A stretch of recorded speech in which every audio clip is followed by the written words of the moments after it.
While it is true that the church in America may not have the influence it once had, we still enjoy freedom to worship and relative affluence when compared to the church in many places in the world and throughout many centuries in history. With a few exceptions, Christians in America are able to practice our religion without fear,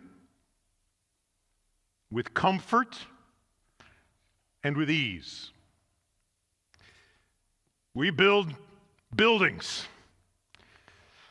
We put signs on the curb.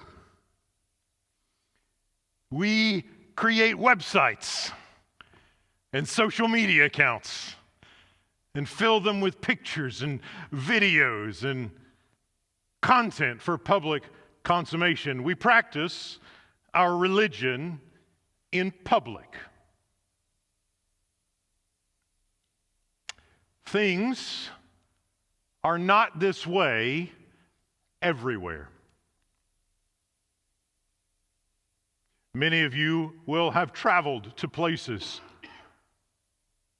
where if the Christian faith is to be practiced, it is not practiced in public because it's dangerous.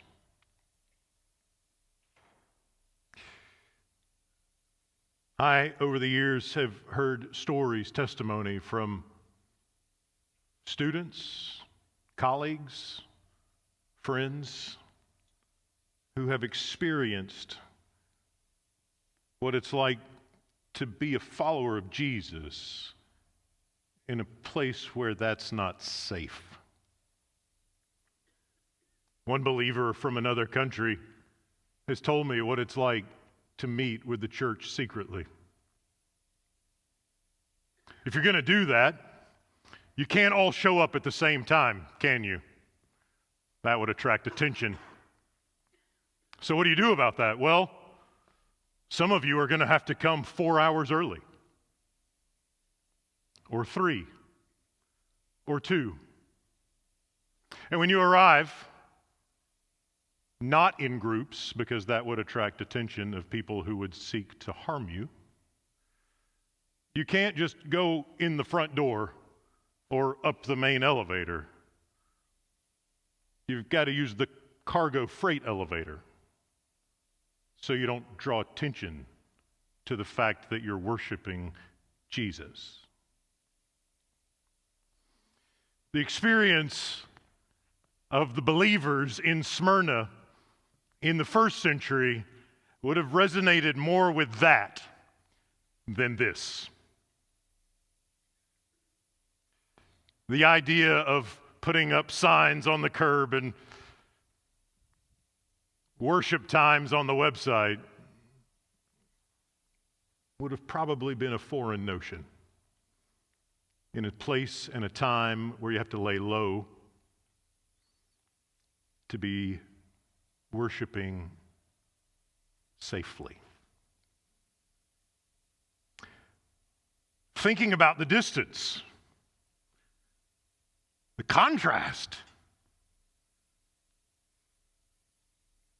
it's worth asking ourselves the question, like, would you come if you had to come at 6:45 a.m. and wait while others trickle in?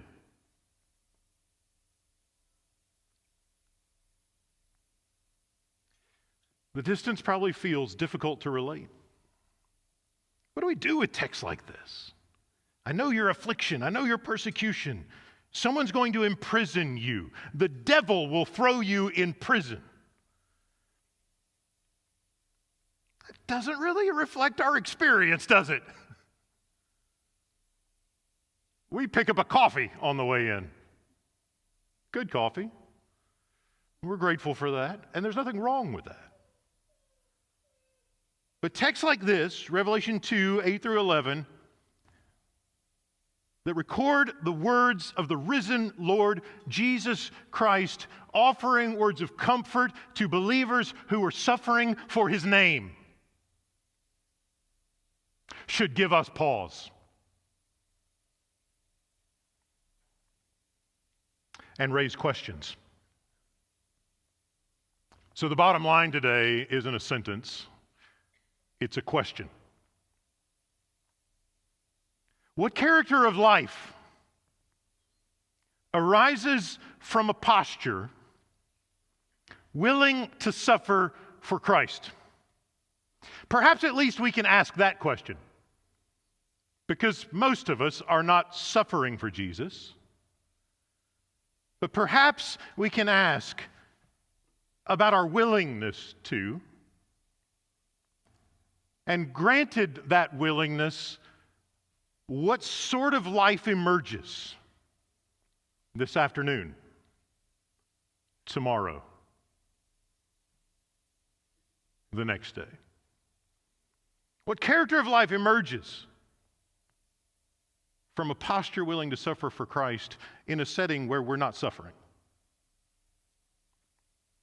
If we're going to understand what's going on in Smyrna, we've got to talk about the big picture structure of the book of Revelation. And this will follow us throughout the entire study. I can express some gratitude to one of my own teachers for framing it this way, tremendously helpful for me, and it's allowed me to read this ancient text with profit for years. Throughout the book of Revelation, you meet different figures. You meet some pretty nasty figures, and you meet some beautiful figures. On the nasty side, you've got a beast or two. You've got a dragon, the great serpent of old, he's called, the devil. And you have a prostitute who sits on a scarlet beast. Those kind of three represent what has been called the unholy trinity of Revelation. They are representatives of a kingdom, aren't they? And the name of that kingdom in Revelation is Babylon. And Revelation is about God's judgment of Babylon. And later on we'll hear the words, fallen, fallen is Babylon the Great. So let's call that kingdom, we're not the first to call it this, but it's helpful. Let's call it fallen Babylon. And the representatives of fallen Babylon are the beast, both of them, the dragon, and the prostitute. On the other side, we meet a lamb who looks as if he's been slain. And he's standing in the center of the throne of God. And he's worshiped by creatures and elders. And the whole scene is saturated by the fullness of the Spirit of God. That's another kingdom, isn't it? A different kingdom, unlike fallen Babylon. This is the kingdom of God, the kingdom of the Messiah.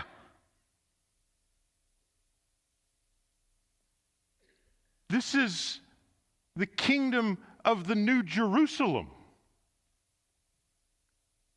And its citizens bear the name of God on their forehead. And so the whole book, Revelation, all the way through, will invite us to consider the contrast between those two kingdoms. What were they called? Fallen Babylon and New Jerusalem. And as we consider the contrast between the two, we're also going to be asked to consider which one of these kingdoms does my perception of the world and my action in the world line up with? Now, that's an uncomfortable question, isn't it? Which one of these kingdoms, fallen Babylon or New Jerusalem? Which one does the posture of my heart reflect? Which one does my life embody more closely?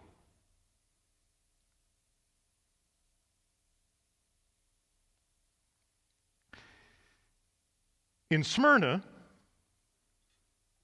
you see the values of these two kingdoms clash. Jesus addresses himself to a church, and after declaring his own character, these are the words of him who is first and the last, who died and came to life again. And there is significance in that name, that title. First and last is one of the ways that God describes himself in Isaiah 44. In a section of Isaiah where God is declaring his own almighty nature, his infinite power, the beauty of his name. Apart from me, he says, there is no God. The idols are worthless. So you have this language, first and last, everlasting, about God, declaring his sovereignty, his providential love.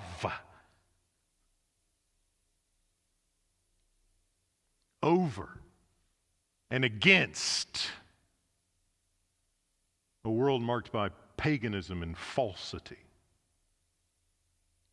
Love for his people in opposition to everything that's untrue.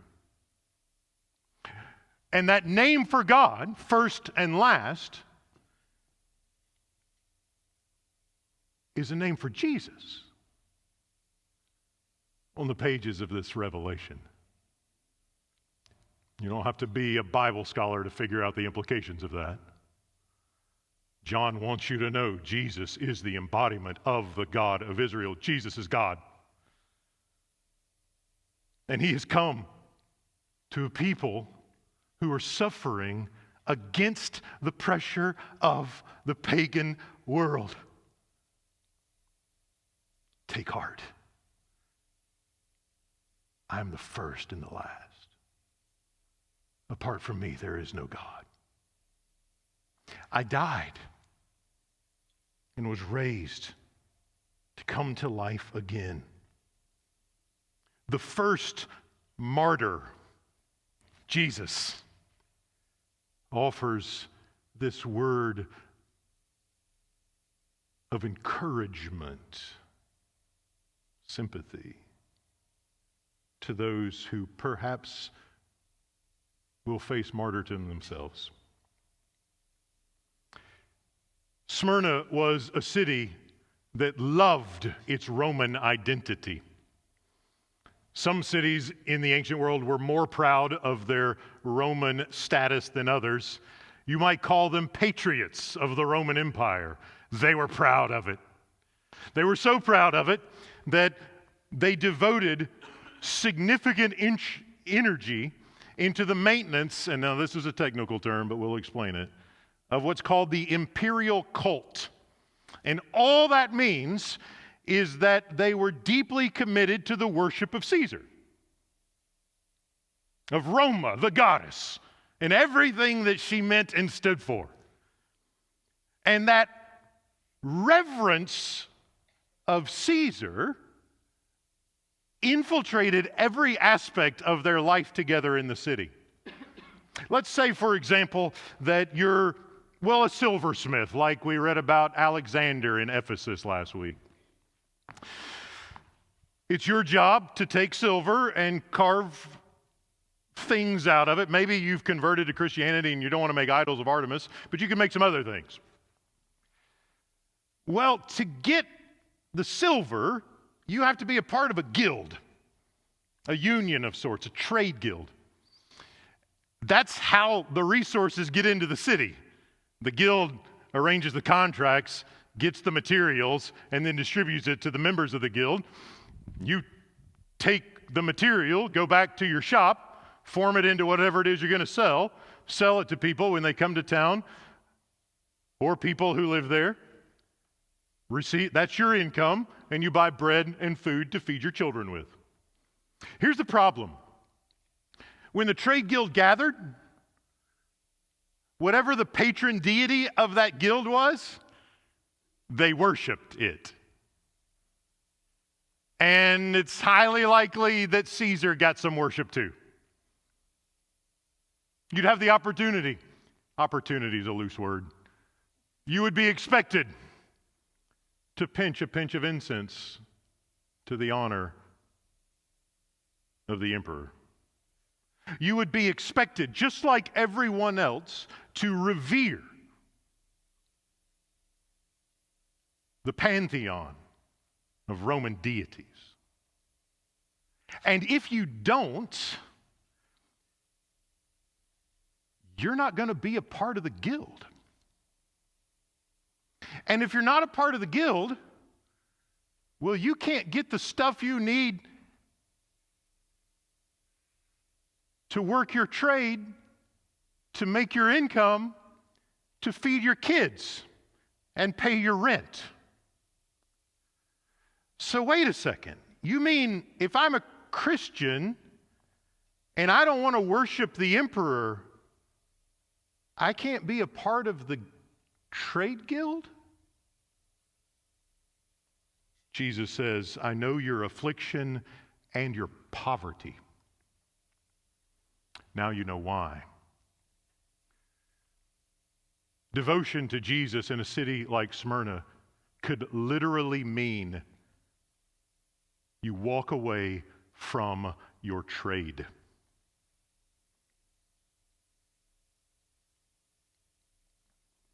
And if you do that, you disrupt the status quo. They know you haven't been there lately, and then they see you on the street, and at best you get a sideways glance down your nose. At worst, someone throws a rock at you or shoves you into an alleyway. Because the one thing you don't do in the Roman Empire, especially in a city of Roman patriotism like Smyrna, is disrupt the status quo. And that's exactly the sort of thing that Paul and other Christians in the first century did. That's why they had riots in Ephesus. That's why when the Christians showed up in Thessalonica, they said things like, they're disrupting the decrees of the emperor, saying there's another king out there named Jesus, whoever that is. That's why when Paul went into the synagogues, he frequently got kicked out because he was disrupting the status quo. There's more to the story on that one. In the Roman world, there were groups that would meet, and the power players would get worried about those groups that would meet because, well, if we don't have a record of them or if they're unauthorized, you never know what they might be up to, even something like a rebellion or something. So at one point, the Roman Empire just said, we're going to disband all of those. We're not going to have them anymore. And the only people that get them are the people who have ancient pedigree or standing. And we'll call those legal groups, or if you're into Latin, licit groups. If you are meeting and you're not licit, you are, come on, George, say it louder. Illicit. Look at you guys with your Latin today. Well done. You didn't want to do that. You didn't want to lose your status. And so the Jewish synagogues had licit status. They had good standing with the empire. Rome was only, 700-800 years old, but the Jews could trace themselves back more than 2 millennia. Talk about an ancient pedigree. And so Rome said, you know what, you Jews, we don't love it, but you can have your synagogues and you don't have to offer incense to Caesar or do any other kind of the normal sacrifices to our gods and goddesses. You can just do your thing, just stay out of trouble and don't make a fuss. So when somebody like Paul shows up and starts talking about Jesus and starts saying things like Alexander said in Acts, this guy Paul's going around saying Artemis isn't even a god, that our idol, our sculptures of Artemis that there's no God behind them. He's disrupting the status quo, isn't he? He's disrupting everything that's normal. And so the synagogue leaders, well, you've read about it. What do? Paul, you got to go, man. You're out of here. You got to go. This isn't like a Jew versus Gentile conflict. It's an intra-Jewish conflict. You got Jewish folks who are not Christians, who don't honor Jesus as the Messiah, and Jewish folks who do, and there's a conflict there. And it's a serious conflict. To illustrate the point, in the early 40s AD, every one of the Jews had to leave Rome because there was some kind of disagreement. One of the later historians said it was disagreement about a fellow named Chrestus. We think he just misunderstood the name Christ. So in early 40s, you got some non-Christian Jews and some Christian Jews having a disagreement about their Messiah. And Caesar was like, that's enough of that, everybody out. And every single one of them, whether they were Christian or non-Christian, had to leave. So imagine the synagogues in the rest of the empire. Well, we don't have to deal with that kind of stuff. So Paul, Timothy, whoever you got to go. So if you're a Christian in Smyrna, in the first century, not only do you have to deal with pagan opposition when you won't go and participate in the trades anymore, the economic life of the city, you got to deal with Jewish opposition. Because the emperor can't tell the difference between a non-Christian Jew and a Christian Jew, can he?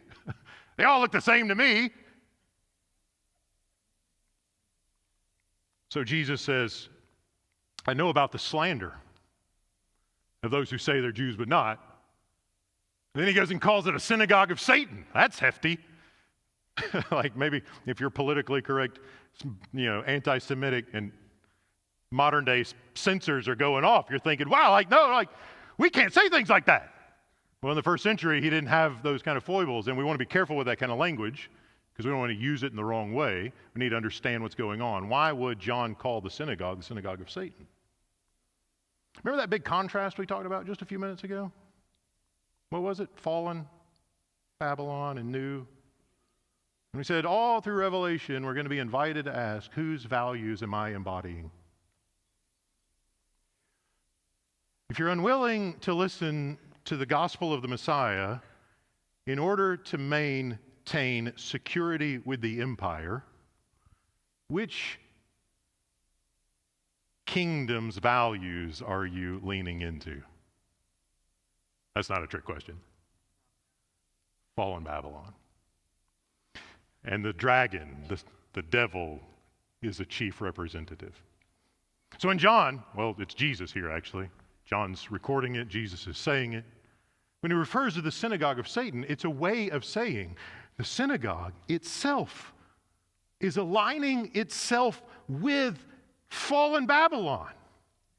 Because there's resistance to the gospel of the Messiah and a desire to maintain security with the guy who currently sits on the throne of Rome.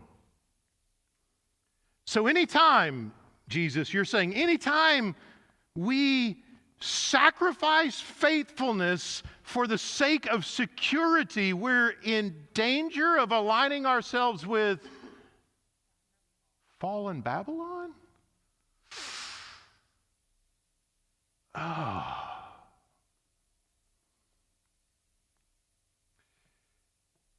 The recipients of the letter to Smyrna were unwilling to hedge their bets. They were unwilling to lean into economic security. It's okay to pinch a pinch of incense to Caesar if it means putting food on the table, isn't it? They were unwilling to pledge their allegiance to the empire out of allegiance to Jesus. And the consequence is tribulation, persecution. Unofficial, and it looks like official too. Your neighbors didn't have the power to imprison you, did they? You need some government officials to do that. And so when Jesus warns the Smyrnans, you're in danger of imprisonment, that means that there's something official begun to happen as well. I lean into this history side of this to help us see more thoroughly how real this is and how multifaceted it is and how many opportunities they would have had to say, enough is enough. Surely Jesus can't expect us to do that. It's one thing for my neighbors to look at me unkindly, but to risk being locked up? In the Roman Empire, prison wasn't the sentence usually. It's what they did with you while they figured out what they were going to do with you. Forget due process.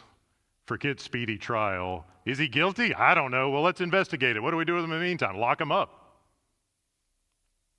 That's the posture. And nobody cares how long it takes.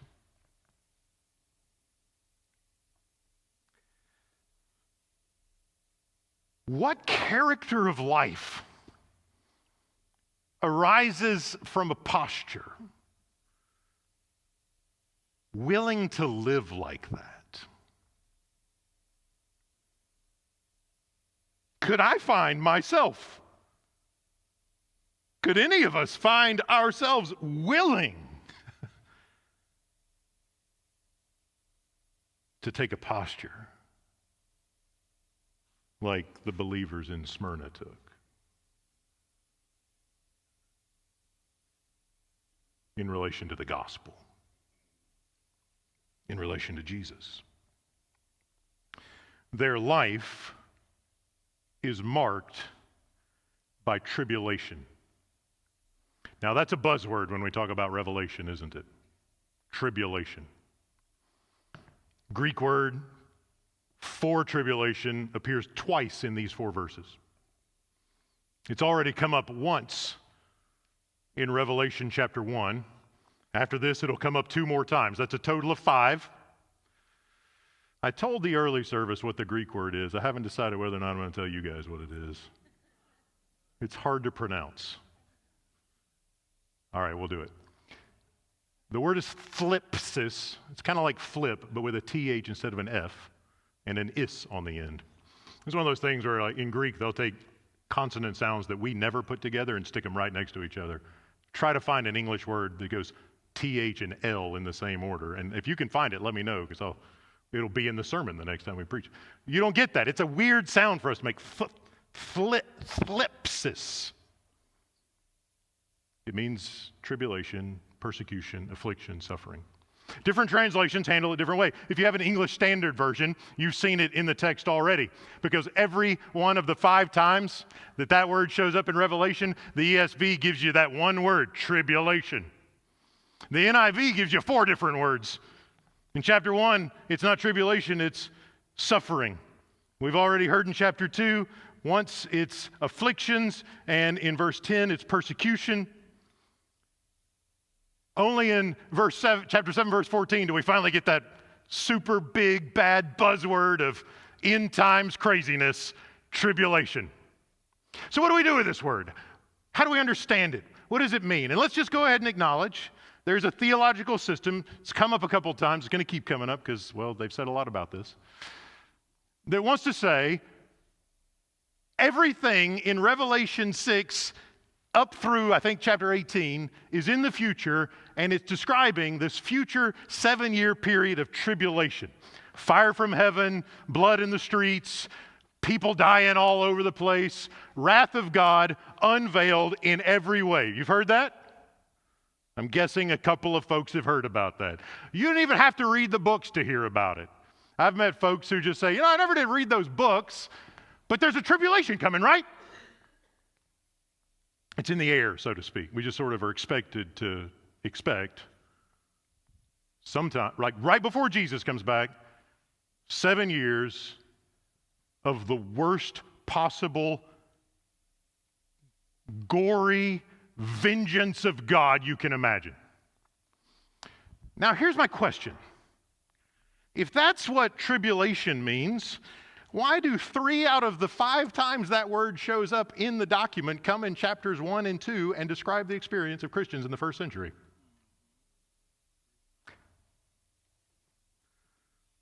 What's that about? If it's all something that's supposed to be in the future and sometime after the church is taken up from the earth and gone off to heaven, why does John describe himself as your brother and companion in the tribulation? Chapter 1, verse 9. Why does Jesus say to the Smyrnans, I know your tribulation? Chapter 2, verse 9. Why does Jesus say to the Smyrnans, you will suffer tribulation for 10 days? Chapter 2, verse 10. So that's 3 out of the 5. A majority of the times the word is used, it describes the experience of believers in the first century. Unquestionably. That should give us pause when anyone comes along saying this is something about the future and not the past or the present. It comes up again in chapter 2 in the letter to the church of Thyatira. And it's what Jesus says he will do to Jezebel and folks who associate with her, this false prophetess. We don't know a lot about her, but that's the story. And then in chapter 7, the word comes up again. You need a little context here. John has seen the seals opened, which is a way of describing history as a whole and the authority of the Lamb over history and his faithfulness to judge and right every wrong.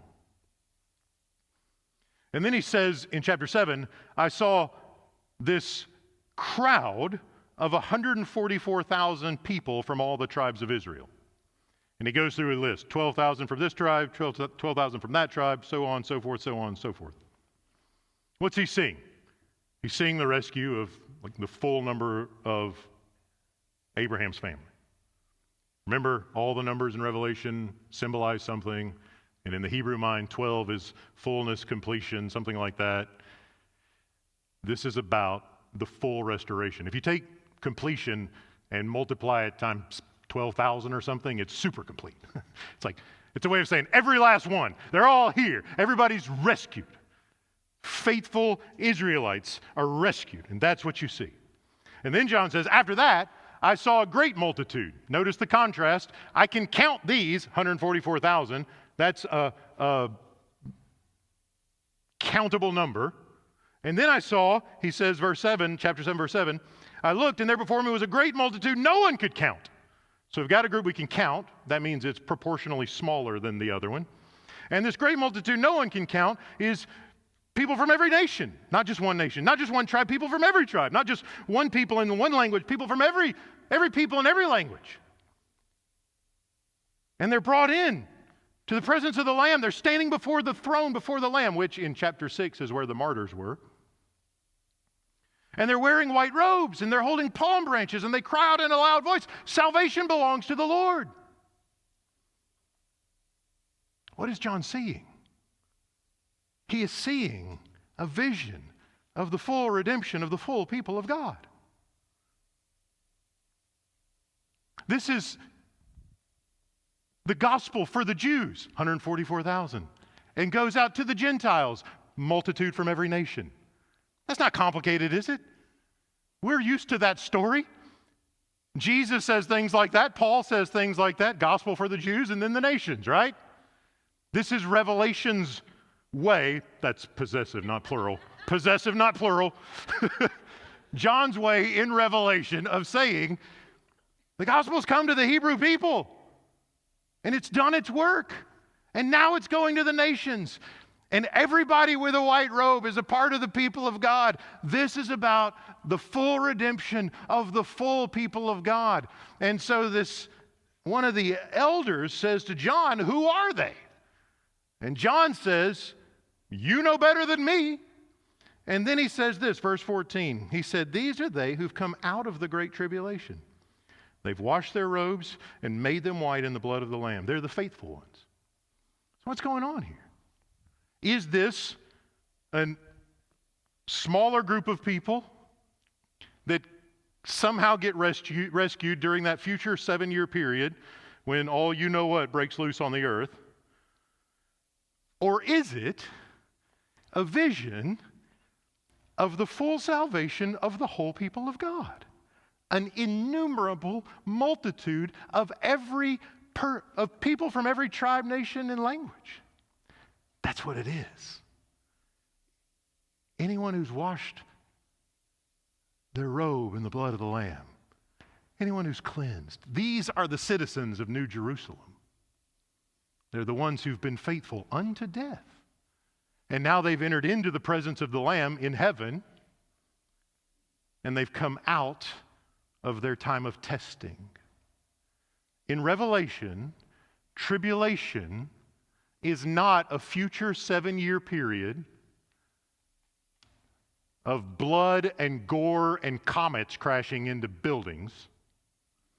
Tribulation is the word for the posture and activity that fallen Babylon takes against the people of God throughout the period between the first and second comings of Jesus. That was a lot, so I'm going to say it again. Tribulation in Revelation is not 7 years that you hope to miss down the road one day. Notice, too, how irrelevant that is, because if the rapture's right and the tribulation's right, then chapter 6 through 18 has nothing to do with any of us. Like, if your interpretive principle rules out most of the church having anything to do with a big section of the Bible, it's probably off to a bad start. What does it mean for us? It's a way of saying tribulation is what? The beast and the dragon. This is what they do to the citizens of New Jerusalem, just like the Smyrnans in the first century or other believers in other centuries. The 20th century was marked by extensive persecution. Are we going to belittle that and say the real tribulation's coming later? No. Tribulation is the word for fallen Babylon's posture and action towards the citizens of New Jerusalem throughout the entire history of the church, from the resurrection of Jesus on the one end to the second coming on the other. And if you're faithful, you will come out of it into the presence of the Lamb, and He'll give you a white robe. And you'll wait with Him for the day He raises your dead body from its grave. Because He is the one who was dead and is now alive. So let's not get caught up in fantasy stories that do not account for where words actually show up in the Bible. Let's read the Bible together and pay attention. And if we do, we will discover a deeply relevant message. Whether it's the first century in Patmos and Smyrna or the 21st century in North Alabama. A message that says you're going to face pressure. Even if it's not full-on pain to your body, you will at times face pressure to hedge your bets, to protect your good name so people don't think you're one of those fantastical Christians. We will experience times in life, even if it doesn't mean even if we're not being hauled off to prison, where we will be given the opportunity to live like a citizen of New Jerusalem or like a citizen of fallen Babylon. And it will feel easier to live like Babylon. I promise you. I guarantee you the Smyrnans thought so. Hey, we're about to take you to prison. We don't know what you did, but things are out of order. No. You misunderstood. How easy is it to lean into the security, the immediate safety? But the Smyrnans had to ask themselves the same question we're asking today. What character of life arises from one who's willing to yield everything, freedom and life, for the one whose blood was shed and flesh was torn, so that we might be reconciled to God and given new life.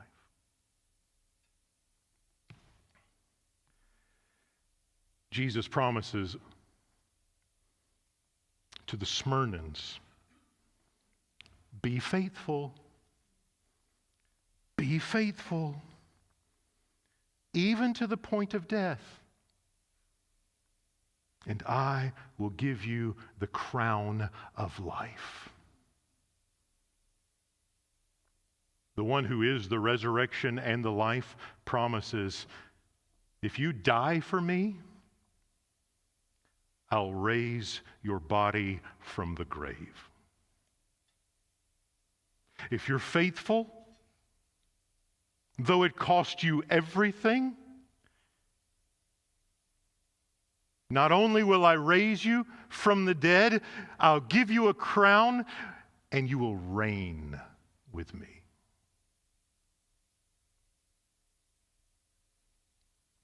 Faithfulness in a world that asks Christians to hedge their bets, to favor comfort and security and affluence over life on the fringes. Faithfulness looks to the resurrected one, to Jesus. And it trusts his promise more than it fears Babylon's threat.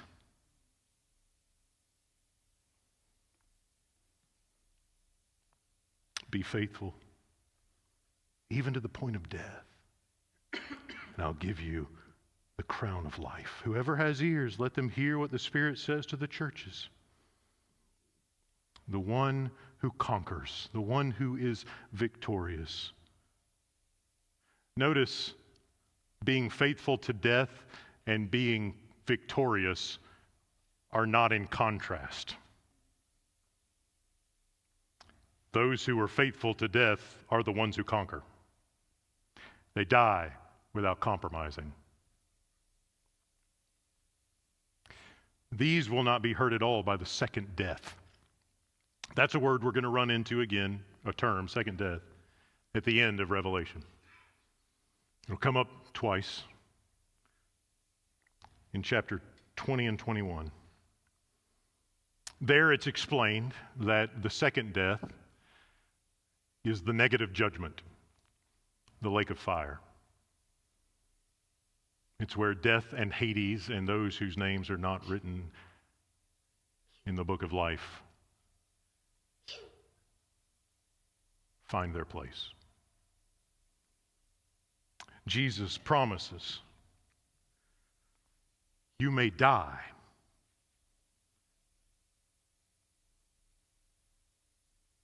but not eternally. You may die presently, but you will not ultimately be condemned. And he invites them and us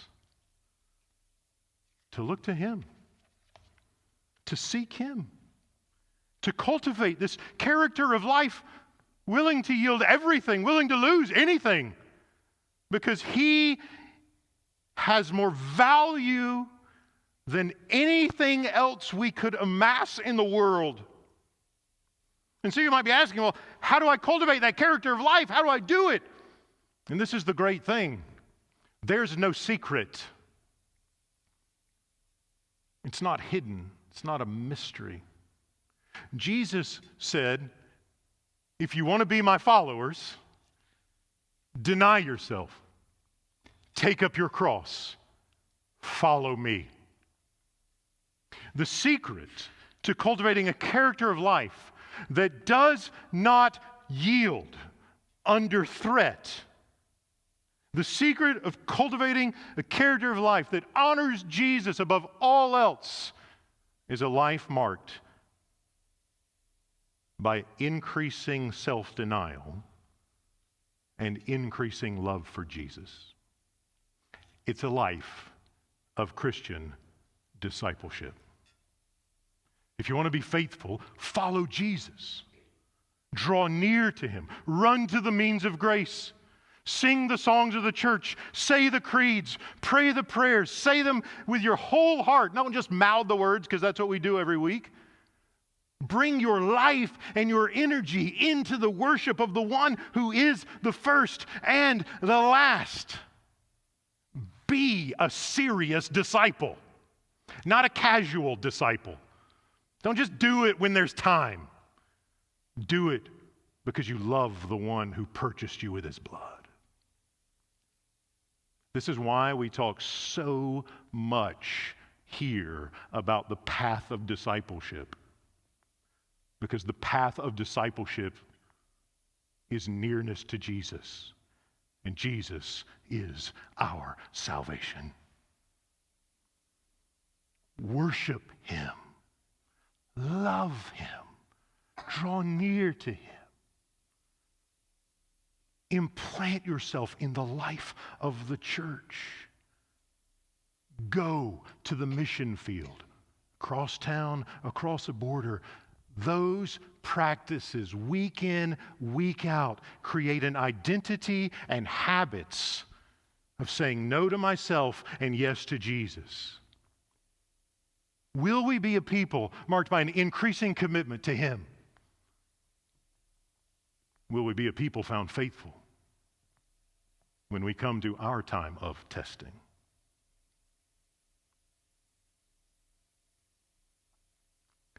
If you want to be my follower, deny yourself, take up your cross, follow me. We want to cultivate together practices of faithfulness that create an increasing commitment to the Lord Jesus Christ, his gospel, his mission.